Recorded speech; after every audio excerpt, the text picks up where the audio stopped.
journey. So can you give a brief synopsis of what you presented in the Great Pyramid and what this trip that we went on in December was like for you?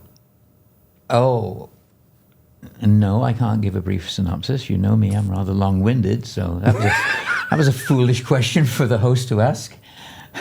How much tape have we got? Yeah.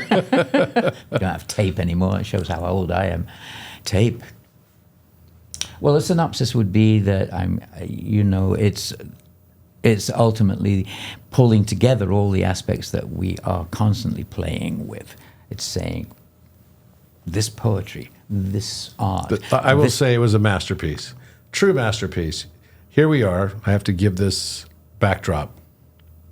I had asked Alan to give a presentation in Egypt with all these big influencers. He was supposed to have surgery on his shoulder, which then he postponed and looked like miraculously healed. I'm doing really well with it. I just decided I am not going to listen to that surgeon, and I am going to cooperate with the divine and physician, heal thyself. And honestly, it's coming along fine. Yeah. He still looks at the X-rays and the MRIs and says, "No, it's you need a new shoulder." But I don't believe so. No, I think you're doing quite well. But it was interesting because I invited you to come on this trip, and I told Alan he'd have the opportunity to present to a lot of people who have very large followings, and so he called me back and he said, and I was planning on him presenting in the Mina House or something, and then he called me back. He said, "I'd like to do my presentation in the Great Pyramid," and I was like, "Well, okay." Never seen a presentation of the Great Pyramid before. It's a bit hot in there. Can you do that? It's hot any time of the year. Is that even possible? And he's like, "Yes, I've got music and everything, and I've made arrangements. It's all good. Don't worry about it." He said, "I'll just do it then." I said, "Okay." And then I heard a rumor that you'd rented a white tuxedo, which I thought was a little unorthodox, but go a little over the top. And a white top hat. Well, there was that, yeah. And white patent leather shoes. But aside from that, I look pretty normal. Yeah, and then you brought all those props, which he always has props. Oh, so, don't yes, go he there. Does. I won't. And so he had his props, and I come into the king's chamber, and he's waiting in there already. And he'd rushed ahead of all of us because we went to the subterranean first, and he was setting up, and sort of as Alan does, he's an absolute perfectionist. Absolute perfectionist. And so he was in there fidgeting with his computer, and he had a little stand for it, and the sound thing, it's all, this is like what are those, it's not like a Rubik's Cube, but it's like the I can't remember the Rube Goldberg. Rube Goldberg, the whole thing that's like, it's almost like a obstacle course, or like this very, very high degree of complexity. Well, let's say there was a lot of props. Right? Yeah. And I had to balance them all on the side of the sarcophagus. So that didn't exactly endear me to the guard who was watching over everything. You can't do this. Yeah, there's a guard in there. Take this out. And he's just sitting next to you, like over your shoulder.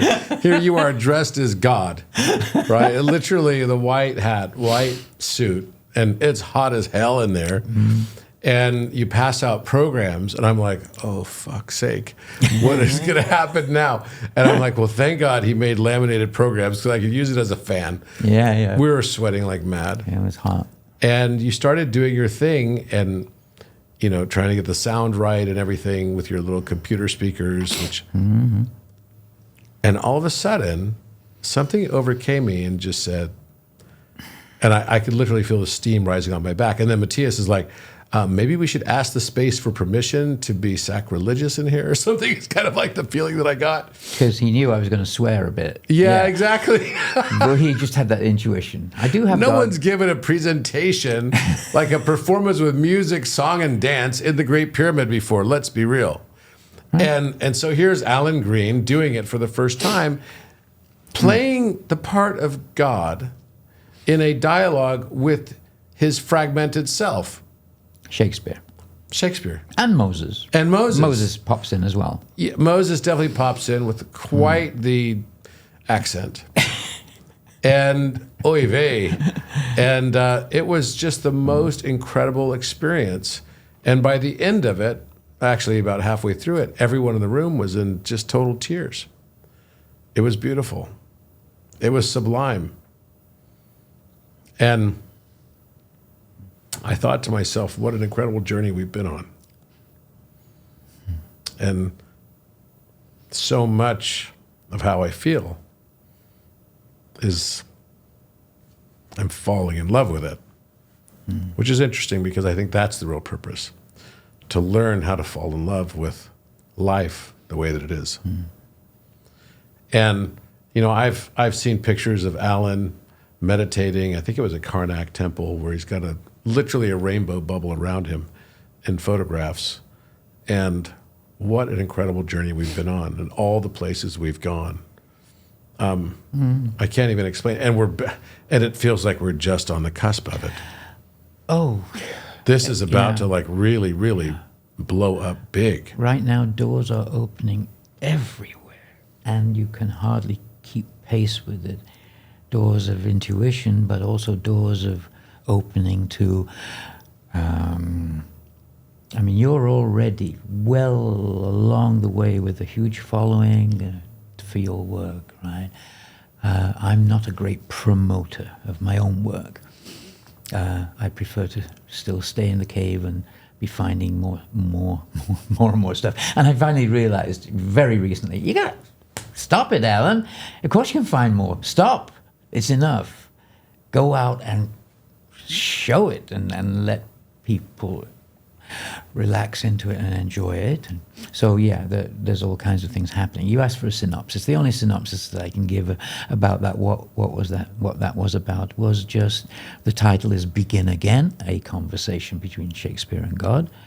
But that's the nature of it, isn't it? We will never be really satisfied with the idea of, I've made it back home. I've got it. I'm in divine consciousness, because there actually is a spiritual law, I believe, that it's an illusion. You can't go home and sit in bliss and say, I made it, I'm home, when the rest of you is out there on God knows how many planets, in how many solar systems. The rest of you is still out there in pain. Because that part of you doesn't yet understand the drama, that pain, as real as it is to you as you're going through it, it's that in an eternity right? But still, you can't stand for your brothers or your sisters to be in pain. So it's the Bodhisattva vow, isn't it? That's what the Dalai Lama keeps coming back and back and back, vows to come back. Yogananda vowed. He has a poem where he says, I will come back if need be 1 trillion times, so long as one stray brother or sister is still waiting in delusion.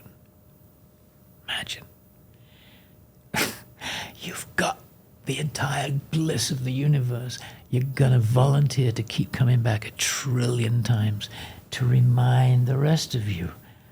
He says, I am just the awakened God, awakening the sleeping God in you. Yeah. So that's the setup. And someone's in kindergarten, and someone's a PhD, and someone's bloody Einstein. But wherever we are, we can't go home and just say, I'm fine now. You can't do it, because the understanding is this is still me out there. The ideal would be to come back with still that consciousness, so that you don't have to suffer the delusion and go through the angst of, you remember what it was like falling in love for the first time when you're a teenager? Oh, God.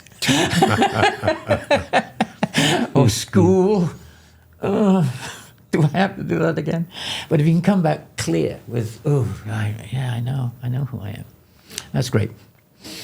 But the message behind what I had written, and I can't even say I wrote it, I know it was a complete download, and it was a gift, it was grace, it came through in one long gift. But of course, there's great fun in then crafting it and adding the music and putting it together and say, well, that's my bit.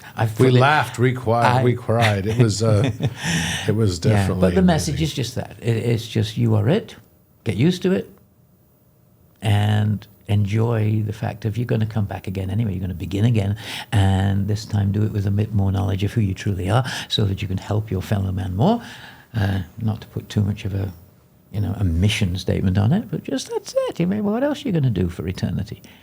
You're going to help yourself back home, and what Shakespeare says, what dreams may come.